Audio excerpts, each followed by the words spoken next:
Hi everyone, welcome to this session on reducing lead exposure in low and middle income countries. My name is James Snowden. I've worked on lead exposure in my roles at GiveWell and Open Philanthropy over the last couple of years, and I'm really excited about this session for a few reasons. I think this is just a really concrete example of effective altruism actually making tangible progress on an important and neglected problem in a relatively short amount of time. Second, I think it's a really good example of organisations from both within and outside the EA movement working together productively and collaboratively. And third, I think because of its neglectedness, there's just a wide open space to have a lot of impact on this problem. And many of you in the audience will be able to contribute either through funding or by finding ways to apply your skill sets. So we really wanted the three speakers today to focus on the details of their work. So they asked me to give a brief overview of the area before we start. So just to kind of outline the absolute basics, so lead is a toxic heavy metal that imposes a significant threat to human health. The World Health Organization estimates lead exposure kills about 1 million people each year. There's also evidence it causes cognitive harm in children, which can last throughout their lives. And despite this burden, the area remains neglected. Under $10 million goes to address this problem each year from the philanthropic sector. So like many problems that EAs work on, the burden of lead poisoning falls disproportionately on people living in poorer countries. So to put that in perspective, we can compare it to one of the highest profile public health crises in the last decade. In 2014, the city of Flint in Michigan switched its water source to the Flint River in an effort to save money. Unfortunately, the river water was highly corrosive, so it kind of resulted in leaching of lead from aging pipes into the water supply. Hundreds of thousands of people were exposed to lead in their drinking water. The proportion of children with elevated blood lead approximately doubled, from about 2.5% to 5%. President Obama declared a federal emergency, and it wasn't until years later that the situation returned to normal. But if you compare this to our best understanding of the burden in poor countries, data is limited, but the data we do have suggests that around half of children have elevated blood lead. That means, by at least one metric, most of the world is experiencing a public health crisis about 10 times worse than Flint, Michigan every day. So over the last few years, GiveWell and Open Philanthropy have made approximately $10 million in grants to organizations working to address this problem.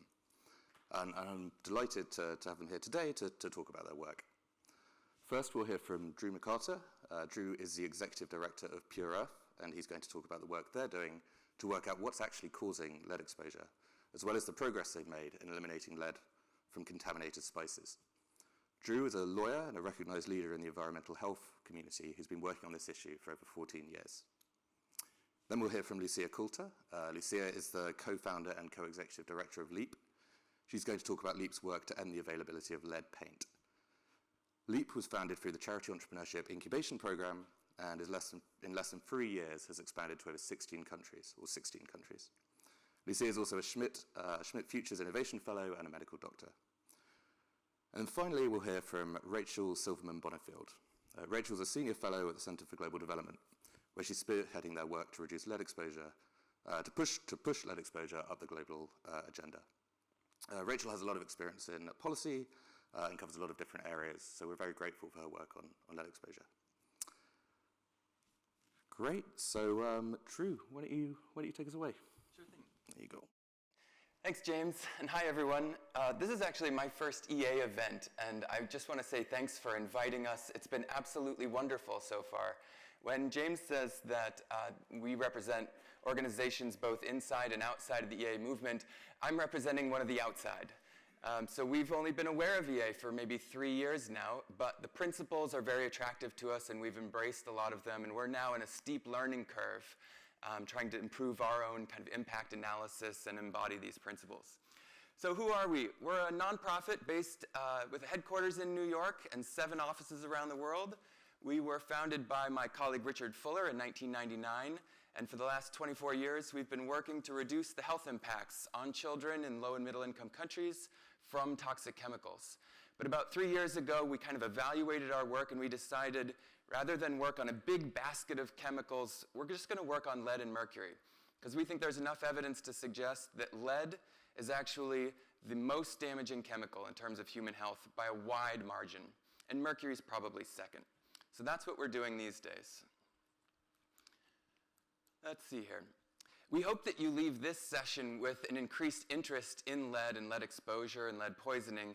And because we have so little time to talk about a complex subject, I suggest that if you're interested, you check out a report that we wrote with UNICEF in 2020 called The Toxic Truth. This lays out a lot of the kind of prime information, including health impacts. James alluded to the fact that lead exposure causes permanent brain damage and IQ loss in children. It causes adult onset heart disease. And the report also lays out common sources of exposure and different types of solution. And then perhaps, maybe most importantly for this report, the kind of main headline of it was that lead impacts 1 in 3 children in the world. And if you just isolate low and middle income countries, you come up with the figure that James said, which is 1 in 2 children. So an extraordinary challenge that we face here. So let's have a look at where this is impacting kids. This is a heat map of estimated mean blood lead level concentrations in children in the world. So the concentration of lead in children's blood.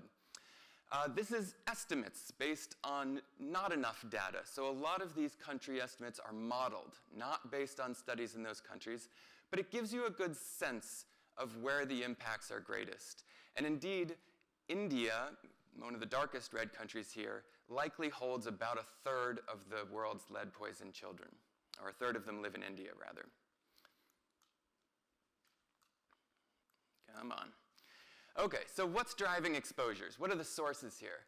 First thing to know is that nobody knows. Nobody knows the exact contribution from each source to lead poisoning.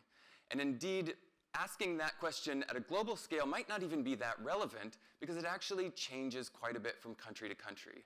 Mexico has a lot of ceramic pots with lead-based glazes, but we don't think Indonesia has as many. Bangladesh had a lot of contaminated spices, but we don't think that's a problem in whatever other country. So it changes a lot. But there is some consensus around what the main drivers are. Let me get out of your way here. So there's a lot of ceramics made with lead-based glazes. A lot of cheap aluminum cookware, like just aluminum pots that you'd find in a lot of low and middle income countries, and they make it with aluminum and other mixed metals. Spices. People are adding lead-based pigments to spices to make them brighter, which is just putting poison into food, basically. We'll talk more about spices. Lead-based paint, obviously a lot of you are familiar with LEEP's work, and this is another important source of poisoning. The informal and substandard recycling of car batteries is one that creates a lot of localized pollution and really acute exposures. And then there's a bunch of other things, cosmetics and toys and medicines, that also contribute. Okay, so what are we doing to answer this question, to figure out what the main sources in a specific country are? We have 2 programs. I'm just going to try to touch on them very briefly. One we call the Rapid Market Screening Program, and the other is InHome Source Analysis. This one is fast and cheap, but the data is less valuable. This one takes a long time and is expensive, but gives you much more thorough data. So what's a rapid market screening? Well, GiveWell, OpenPhil, EA Fund for Global Health and Development are all contributors to this. We've gone to 25 low and middle income countries and bought thousands and thousands of consumer goods, tested them all for lead to give an indication of what's relevant in those countries. We're not done analyzing it, but to give you a hint of what we're seeing, so far we're seeing about 20% of samples exceeding the relevant public health threshold for that product type. It changes between products.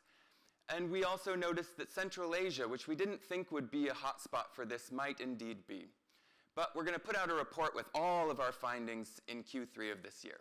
So that's where most of the interesting stuff will come from.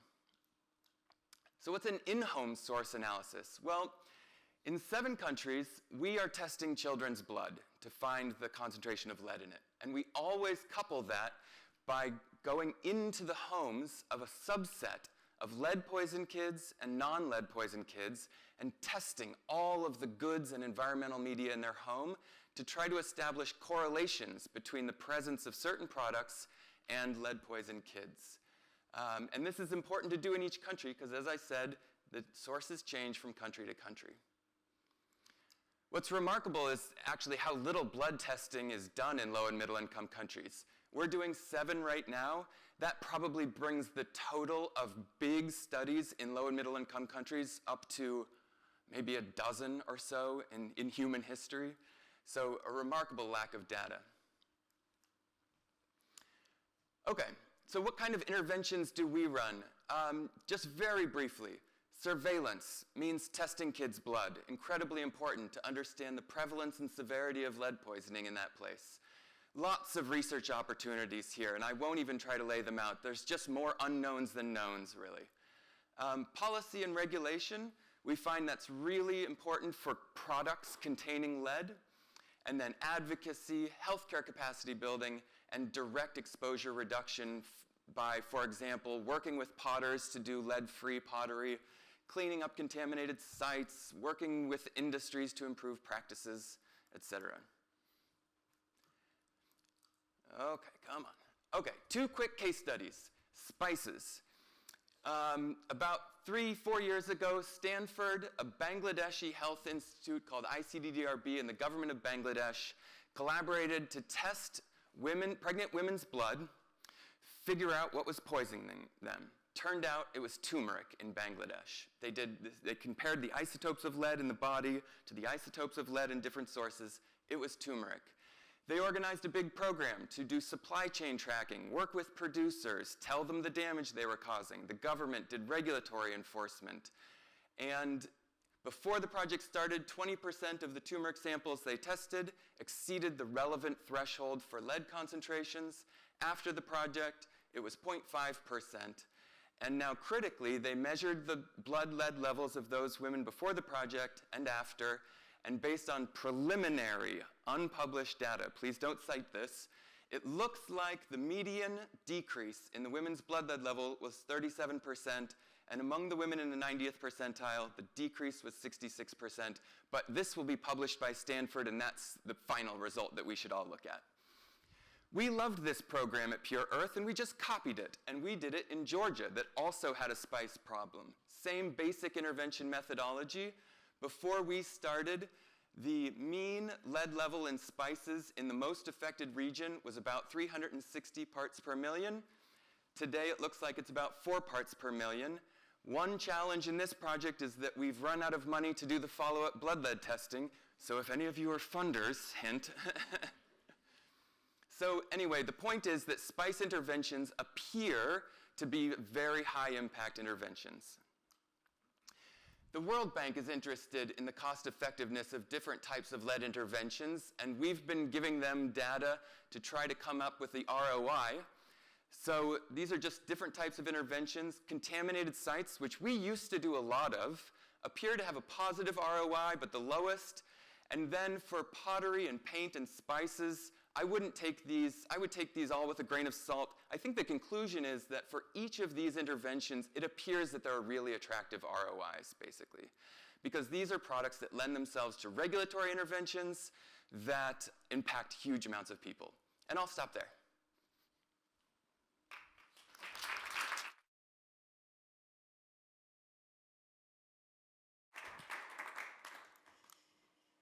Hi. My name's Lucia Coulter, and I'm co-executive director of LEEP. I've been involved in effective altruism since I was an undergraduate, and after studying medicine and then working as a doctor, I was on the lookout for an opportunity to work on a large-scale, neglected, and tractable problem. So I joined the Charity Entrepreneurship incubation program, and that's where I appreciated for the first time the global lead poisoning. 1 in 3 kids poisoned, permanent brain damage, cardiovascular disease, $1 trillion in lost earnings annually, and 1% of the global burden of disease. It's not easy.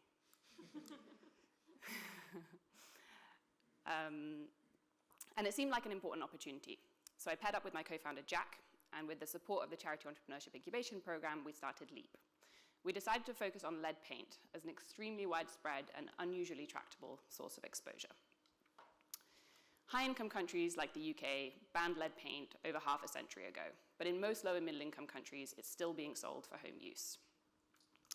Lead paint is being used all over the world in homes and schools where it will remain a source of exposure for decades to come. it forms dust and flakes which are accidentally ingested, particularly by young children, affecting their health, well-being, and future potential. So LEEP's aim is to prevent lead paint from entering the market in the first place and prevent this source of exposure. So, to see if this was possible, we started in Malawi, where it's estimated that 3.4 million children have lead poisoning. We partnered with the University of Malawi, conducted a market analysis, and sampled every brand of home-use solvent-based paint available. We found that 50% of the paints we sampled had extremely high levels of lead. So we brought the data to the regulatory authority, and we found that although they had regulation on lead in paint, it wasn't being monitored or enforced. So in response to this data, they immediately committed to doing so. We've since been working with them to improve their testing capacity and monitoring. We've also been working with the manufacturers. And now the largest paint manufacturer in Malawi has said that they've now switched to lead-free. So after exciting progress in our first few focus countries, we've expanded to 16 countries and grown to a team of 9. In 6 countries now, we have government commitments to either introduce regulation or improve enforcement of regulation. And in 3 countries, we already have reports of manufacturers switching to lead-free. And one of these is Pakistan. And just over the last couple of days, we've had reports from 5 of the big manufacturers there that they're now making the switch to lead-free paint. So that's really exciting news.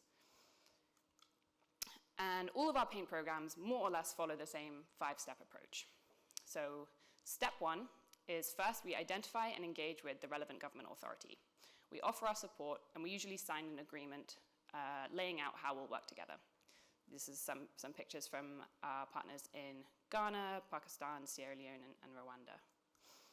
And then step 2 is we conduct a study to identify if and to what extent lead paints are available on the market. Usually this is the first thing our government partner requests, and we carry it out in collaboration. Or sometimes if we're struggling to engage government, we'll partner with the university to collect this data first. We typically find around 50% of the solvent-based paints we sample are lead paints, as you can see in this graph of around 200 samples across 5 countries. And we find this country-specific evidence is really important to help inform and motivate action, and it's also a useful baseline for the regulatory authority, as it can help them plan enforcement. And then step 3 is we support the government with the introduction of regulation. Or improved enforcement of regulation. And this can look different in different countries, but it might involve providing examples from other countries. It might involve providing funding for meetings and workshops, or helping with testing capacity for monitoring and enforcement. And then step 4 is engaging industry. So we provide free support, like one-on-one consultations with our expert paint technologist, who's really cool. He's been working in the paint industry in 52 countries over the last 40 years. So he's the perfect guy for the job. We also run technical workshops for the manufacturers, and we help them identify suppliers of non-lead ingredients to make the switch easier. And then step 5 is our follow-up studies. So these will allow us to prioritize further support for monitoring and compliance, and they also measure a key outcome in our theory of change, which is shown here. So the results from our follow-up studies will feed into our cost-effectiveness analysis and allow us to refine our estimate for the percentage of homes that will not have lead paint as a result of our intervention. And then from here, we can estimate the number of kids that will consequently not be exposed.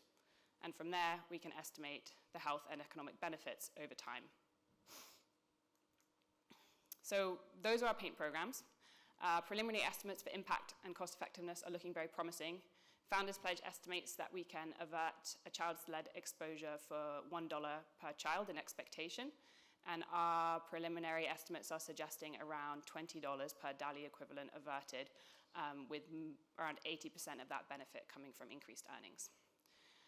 And one of the reasons this is looking so cost effective is because working at the policy level is just such a highly leveraged way to impact almost the entire population.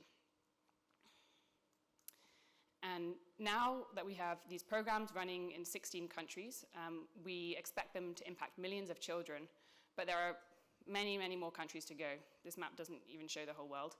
And we estimate around 50 countries with high lead paint use that are large enough and tractable enough to run our intervention cost effectively. So there's a lot of room for scale and a lot of impact to be had. Our goal is to get lead paint off the market in all of these countries over the next few years. But a major bottleneck is funding, and lead remains just an extraordinarily neglected space. And we think there could be other similar opportunities in the lead area, particularly interventions like our paint programs that improve enforcement or regulation, as this seems to be a really powerful way to reduce exposure at scale. We're exploring some of these interventions and have started our first studies into lead and spices, inspired by Stanford and Pure Earth's work in this area. And on this slide, all right, some more areas I think are worth exploring in the lead space. So prioritization research, I think there will be some real value in synthesizing the data we already have about different sources, different interventions, different policies, and trying to figure out, based on what we already know, what should be done next. Drew mentioned the lack of blood lead data and the lack of source data. Most countries have actually just like no blood lead data and no data on which sources are locally important. And it seems like this will be really important for motivating and informing action on a country level. Testing capacity is a big problem. So a lot of the governments we work with don't have any means to test for lead in sources or in blood. And this will be another area that seems kind of key to solving this problem. There are lots more ideas on this slide and lots more I could say, but I think the key takeaways here are, firstly, that there's already evidence for effective interventions to reduce global lead poisoning, but funding is needed. And secondly, that beyond this, there's more to explore. The scale of the problem is enormous, and there's so little being done at present. So there's a lot of opportunity for impact here. So thank you.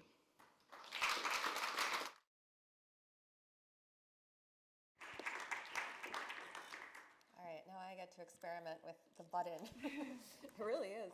Yeah. I don't. Okay, get the lead out. Okay, mobilizing policy support for scaled impact. So I'm Rachel Silverman-Bonnifield, and I'm with the Center for Global Development. So I think we talked about an EA-aligned organization, maybe an organization coming from the outside in, and I think we are a little bit in the middle. We are not an EA organization, but in some ways I think we've grown up alongside the EA movement and have maybe contributed in various ways.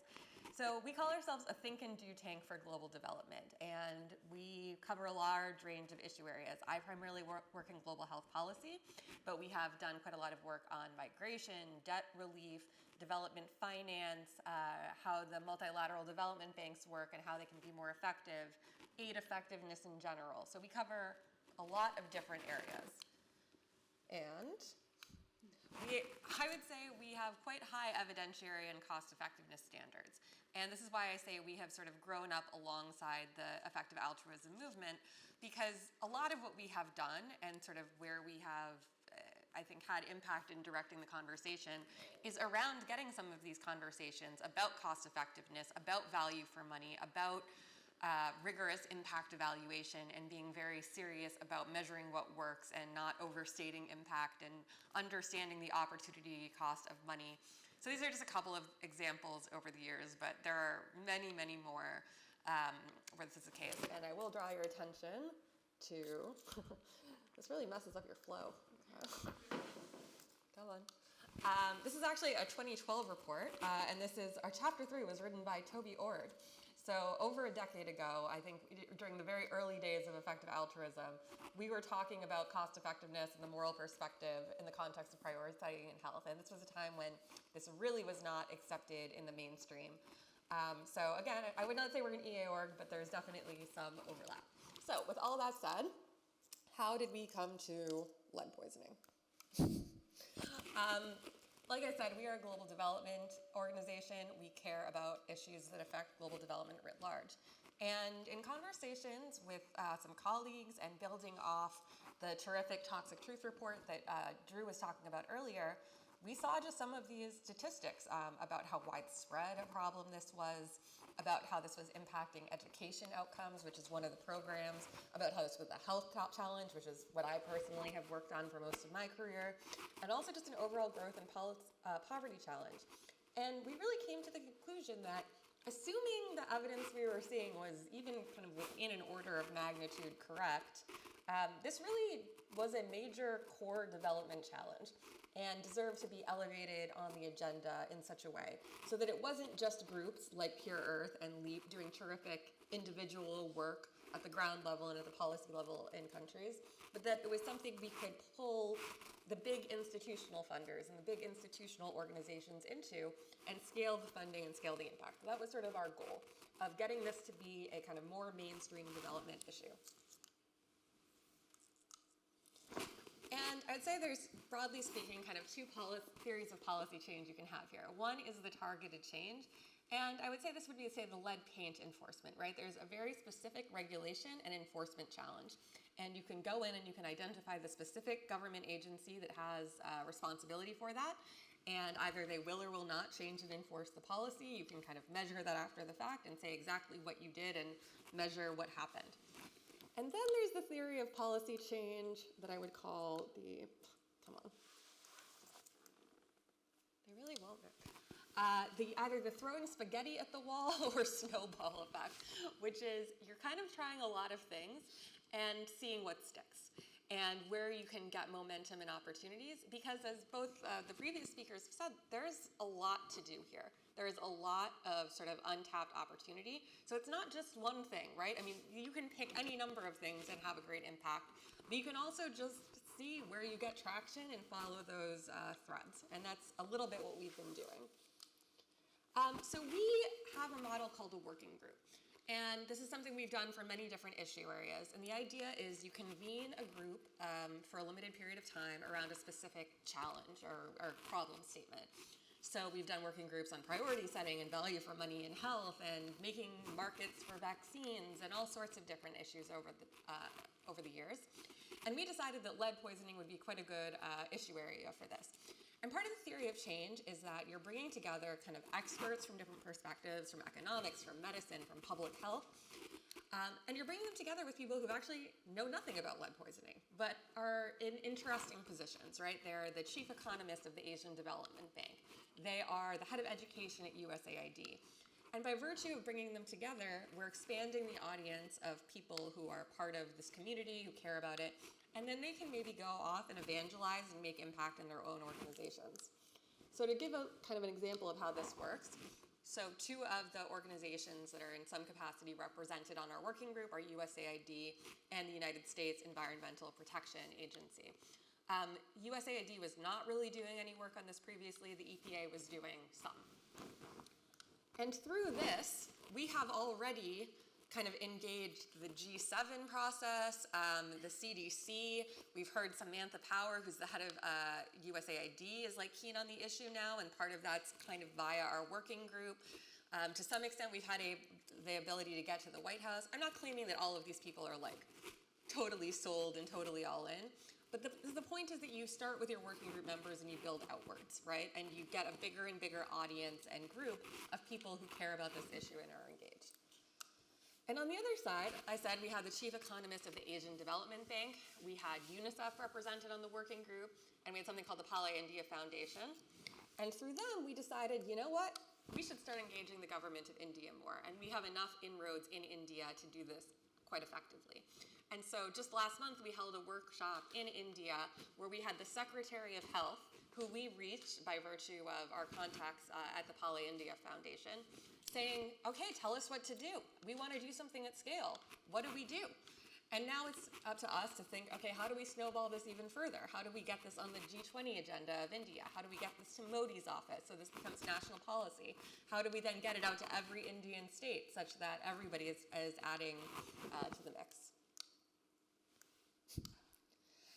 And I think this was covered really well by Lucia, but just I want to end with kind of a reflection on scale. So this is the Secretary of Health in India, and this is his opening remarks where he's imploring us to give him actionable recommendations.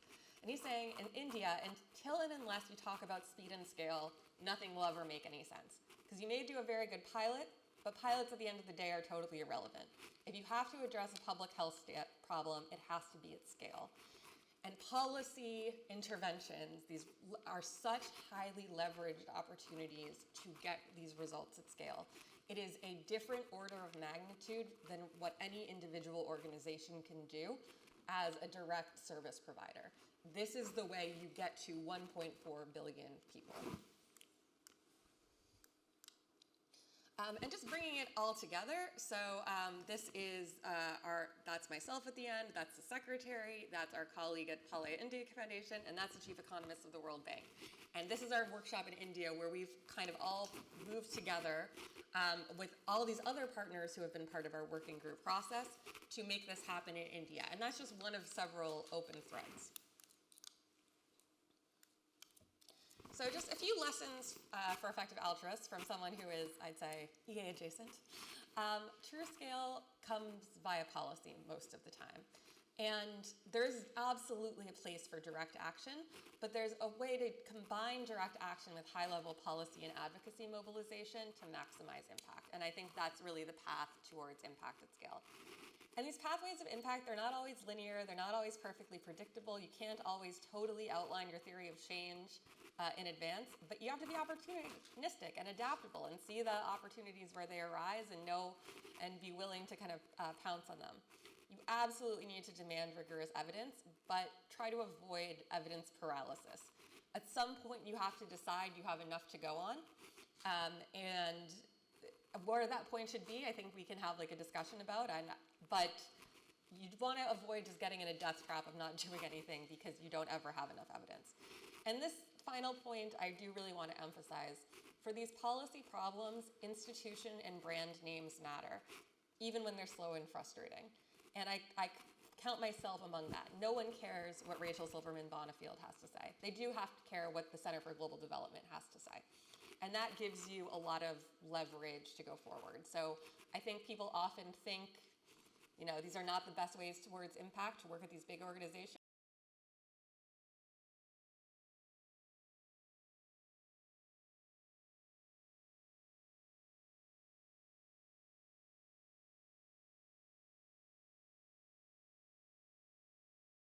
Great, thanks so much, everyone.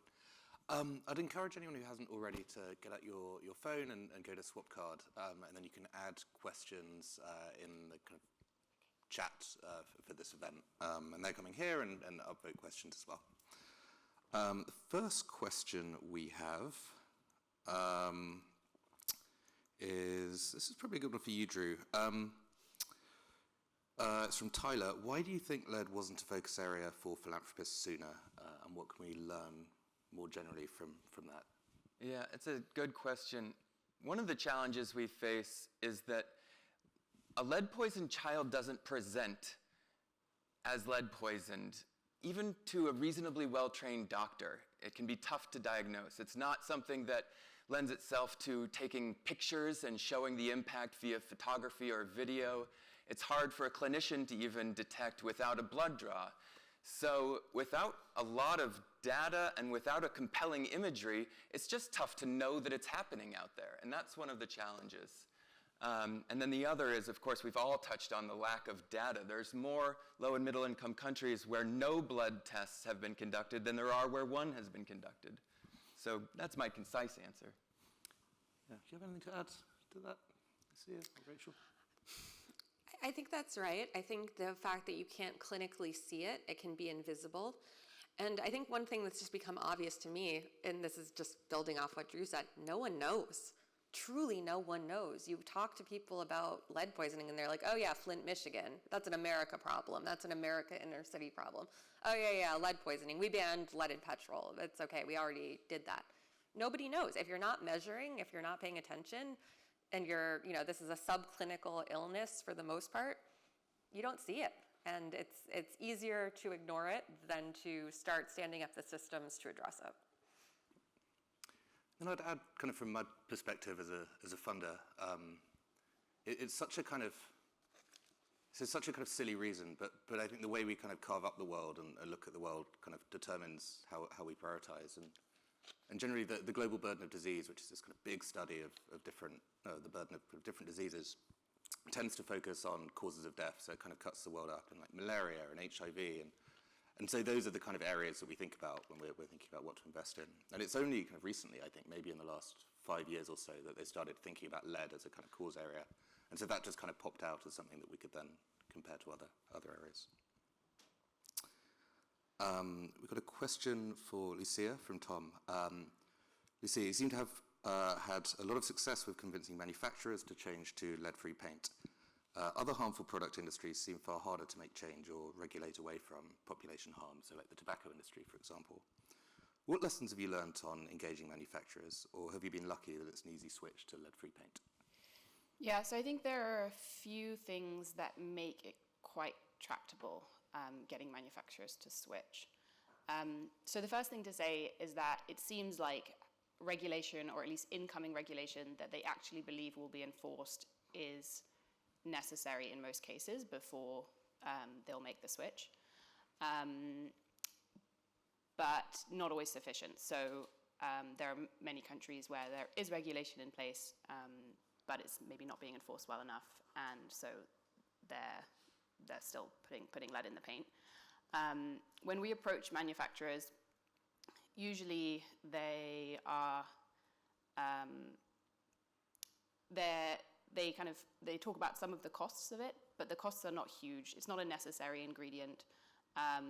It's been phased out in other parts of the world, and the barriers are kind of they're just not that great. So we can say sometimes, the government's about to enforce this regulation, we can provide the support, and they'll be like, okay, we'll work with you and take your support, and then switch to lead-free and order our new ingredients. It's not like a huge economic disincentive.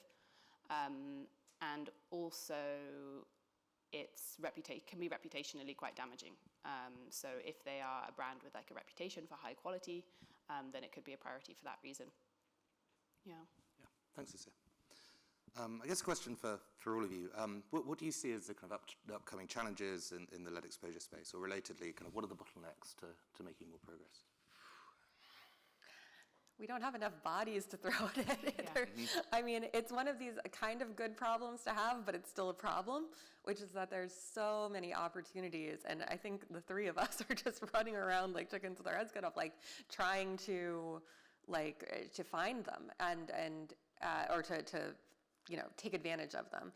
There's not enough people, there's not enough funding, and there are just endless opportunities. And again, one of these like good problems to have is that you start telling anybody about the problem, people are really keen to do something. I mean, I've worked on a lot of issue areas over the years, and this is the most, where you just talk to people a couple of times and then they are out hustling on their own, but then they come back to you and they're like, that's great, I have an opportunity over here. And you're like, okay, but I'm just one person. We need more people, we need more funding.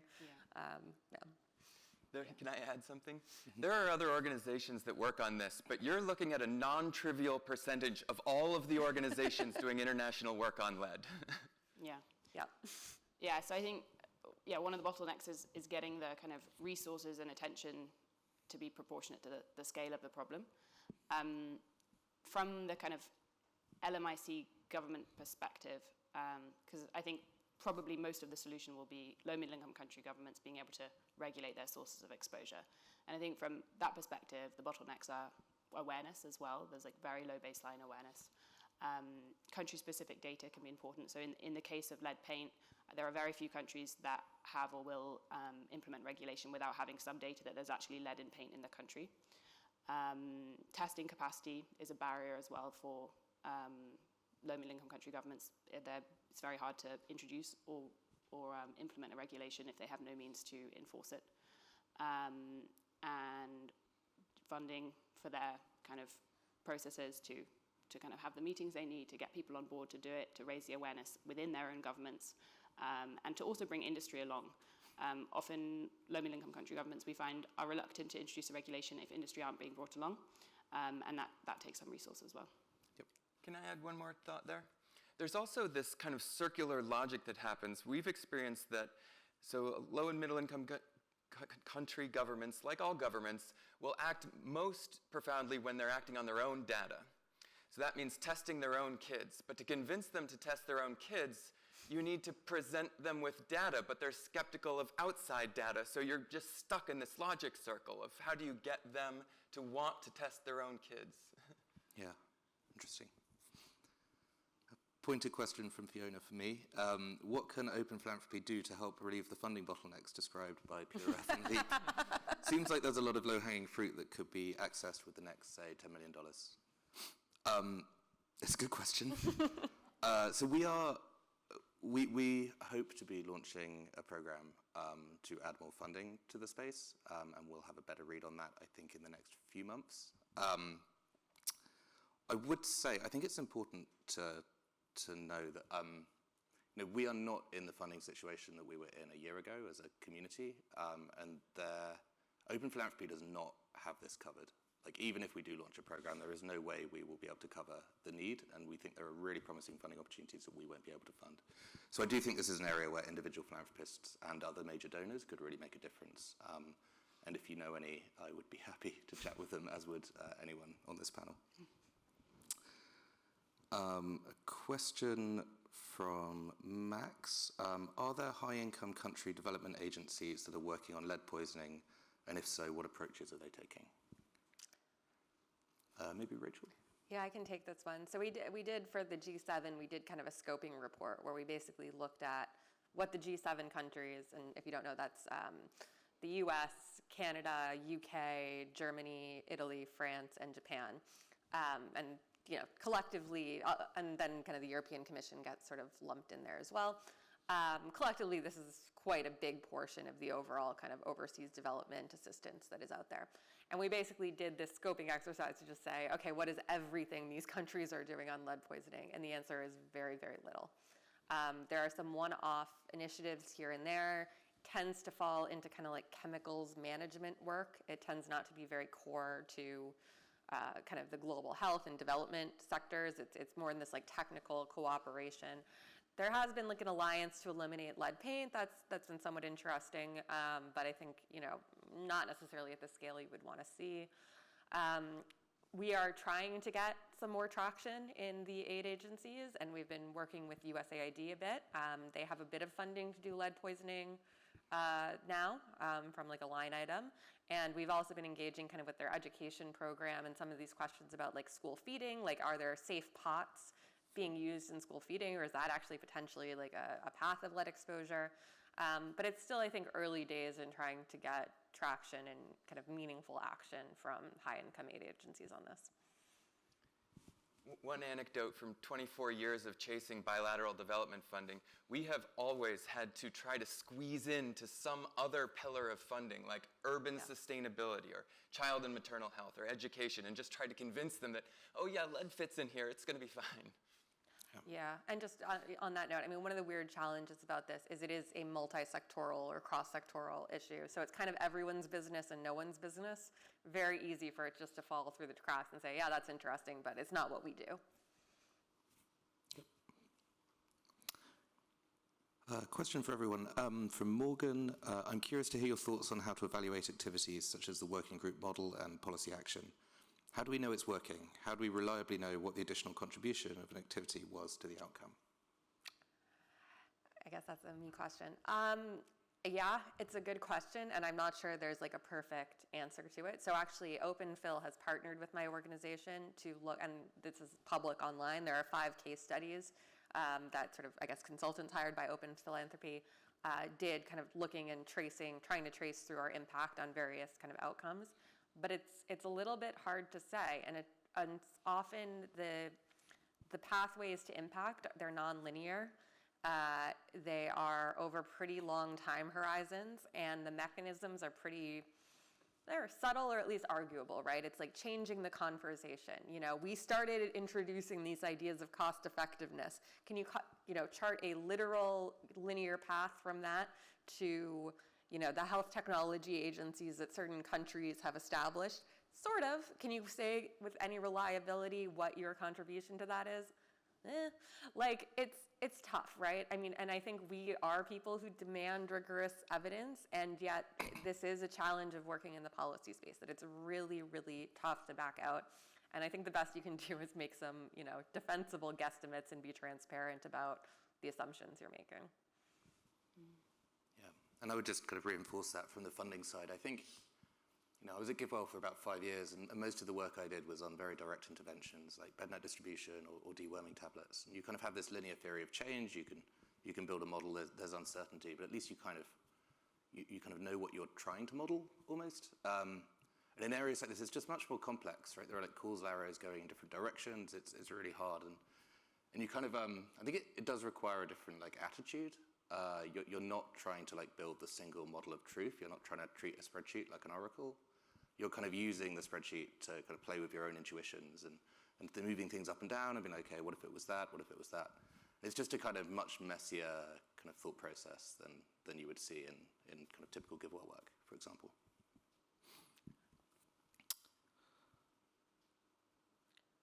A question from David.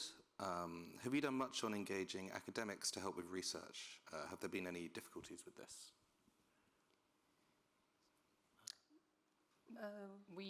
We engage academics sometimes in our focus countries to help with the paint research that we do. It's been really productive and fruitful. Like often having local academia involved and academic publications instead of just kind of policy reports can be quite compelling for the governments we're advocating to. We've also been doing some with our friend Jenna at Stanford. It's been great. Looking into if there are kind of cheaper and more robust and accessible methods to test for lead in paint. Yeah. Our work always includes a local partner wherever we're working, and very often that's a university who we are trying to essentially provide technical assistance and funding to so we can pass off the work to them. We work quite a lot with academics. I mean, our own organization is kind of quasi-academic institution, and we do a lot of research output, mostly of sort of like economics research. Our working group has several academics coming from public health, medical backgrounds, economics backgrounds. And yeah, I'd say working with academics is a pretty core part of our model. And you need them in this field a lot because there's just a lot of scientific questions. It really touches a lot of different areas of academia. Great, thank you. Kind of general question for whoever, I'm not sure who would be best placed to answer it, but it seems like there might be a lot of uncertainty in at least the size of the harm that like lead causes in terms of mortality. Can you kind of characterize that uncertainty? How large is it and what could it depend on? We're about to see that play out rather dramatically this year. Most of the statistics that we've all cited come from the Institute for Health Metrics and Evaluation's Global Burden of Disease study that they do with the World Health Organization. They presently estimate that about 1 million people die, mostly from heart disease related to lead exposure. They're about to redo that analysis and have indicated that their estimate will go up, maybe by a factor of 2. The World Bank is also, we hear, and they've made a public statement about this, going to release their own estimate, which will raise it by a factor of maybe 5 or so. So we're about to enter a world in which there are 2 competing estimates that are rather different from each other. And so that's going to present the uncertainty rather starkly. Great. Question from Joan. How hard and expensive is it to get data in one country? So say, do you have a rough estimate for how much does it cost to measure blood lead levels across an entire country? How much would it cost to try and work out what the sources of exposure are? So to do a nationally representative survey is, of course, depends on the size of the country. UNICEF told us how much they spent to do a nationally representative survey in Georgia, and unfortunately I don't have that at the tip of my tongue, but I'm going to say it was likely between $500,000 and $1 million. But if you tried to do it in India, for example, you'd be looking at a totally different figure. We often do blood lead level studies that are not nationally representative but are large, and those we run for about 250,000 maybe. That could adequately characterize the burden in, say, an Indian state. Interesting. And Lucia, what about your work? How much would that cost to Yes, so to find out whether and to what extent lead paint is available on the market, a study will typically cost no more than around $4,000. So it's quite low cost. Yeah. Wow. We have a question from Diarmuid. Apologies if I've pronounced that wrong. What are the pros and cons of consolidating your organizations versus keeping them separate and tackling the lead poisoning problem? Or kind of more broadly, I'm curious, how do you guys collaborate and what does that look like? How often are you meeting? How often are you exchanging notes? Well, CGG does many other things besides lead poisoning, so I think we're maybe in our own bucket a little bit. I mean, I think we have set up this working group, which is kind of a collaborative mechanism, but I don't think it would make sense for CGG to consolidate. We just sort of have our own model and do our own thing, but maybe you could talk. Yeah. We haven't discussed becoming one organization between us, but we have a standing monthly call where, for example, I would ask Lucia, we're doing this rapid market survey screening, it includes testing paint, you have more experience on that than we do, are we doing it right? Lucia is building an organization that is 2 or 3 years old and commonly asks us, administratively, how have you handled this complicated NGO formation question? So we talk very frequently. And I also talk to them constantly. Yeah, we also talk every month. Yeah. Sometimes let me talk to them as well. There's a kind of question here about, which I missed first time, apologies. What have been the kind of main challenges, Rachel, with engaging policymakers to take action? So what's really been effective at addressing those challenges, and what challenges remain unresolved? So, I mean, I think the biggest challenge is just follow through. You get a lot of people who are excited in the moment and want to do something, but one person being excited about something is not enough to make something happen, right? You need to sort of push it through and push on a lot of different sides. So I think just kind of being able to chase and track down and support all the opportunities is, in this case, the biggest challenge. I would actually differentiate this from most other issues I've worked on, where actually just kind of convincing people or kind of their skepticism or inertia or ways of working are more the issue. And here, that's not, because it's so new and everyone's learning about it for the first time, it's not, you don't really encounter that. I think the biggest thing you encounter is just a lot of enthusiasm and no support structure to actually make anything happen. So it's a lot of like personally chasing people down, reminding them, asking them again, and that sort of process. Makes sense.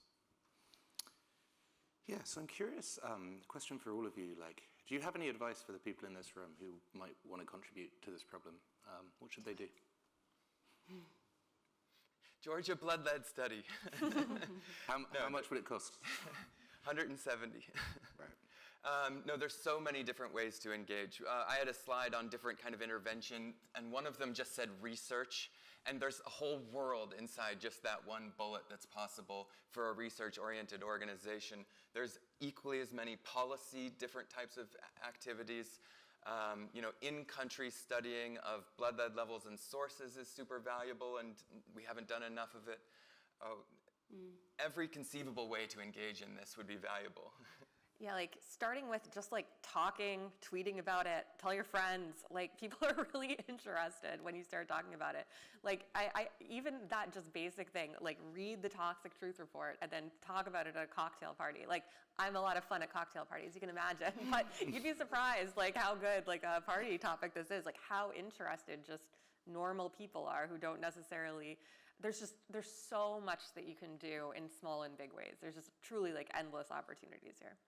Yeah, I think one of the kind of like top priorities on our mind at the moment, if something we really want someone to do, is this kind of prioritization research of like synthesizing what's known already and figuring out kind of what should be done next in terms of interventions and policies.